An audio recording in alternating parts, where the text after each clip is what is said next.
За Монгол улсад мэдээллийн харилцаа холбооны өөрийн юм найдвартай хэрэгсэл бол байх шаардлагатай. Тэр утгаараа хиймэл дагуул бол маш чухал. Тэгээд ийм чухал учраас бид нар энийг яаралтай заавал хийх хэрэгтэй юм байна гэдэг ийм нэг талаасаа улс төрийн шийдэл, нөгөө талаасаа их тийм оргилуун хүлээлтэн донд энэ төсөл ингээд их олон жил явж иржээ. Энэ ингэж ийм улс төрийн манлайлалтай оргилуун хүлээлтэн донд юуг үлдээсэн гэхээр хідэн төгрөгөөр ямар машин авах гэж байгаа, ямар зөвлөгтэй гэдэг дээр детальчилж ажиллаагүй юм байна. За тэгээ энийг бол уг нь ингээд төрийн байгууллага тэр яам мэрэгжлийн хүмүүс ажиллах ёстой.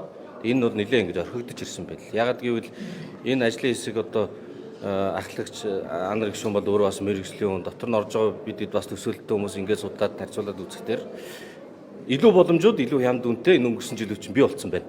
Тийм болохоор бүгдээрээ эргэж харах хэрэгтэй байна. Техникийн даалгавраа дахиж боловсруулъя. Тэрнээс биш ерөөсөө л чухал энэ хэрэгтэй одоо ингээл хий гэдэг тэгэх юм бол их тийм алдагдaltaй зүйл болох юм байна. Ягаад гэвэл анхны нөхцөл нь Монгол таата хоёр улсын хамтын ажиллагааны хүрээнд ийм хөнгөлөлтөө байдлаар одоо тагас тусламж байдлаар нэрвэгдэж байгаа юм гэж бодож исэн.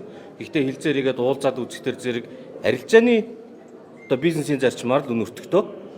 Тэгээ санхүүжилтийн хүүсвэр нь бас тийм холимог байсан. Тэгэхээр зэрэг одоо харьцуулж илүү Монголд ашигтай зүйлийг хурдан сонгоод хэрэгжүүлэх шаардлагатай гэдэг чиглэлийг бол өгч байгаа.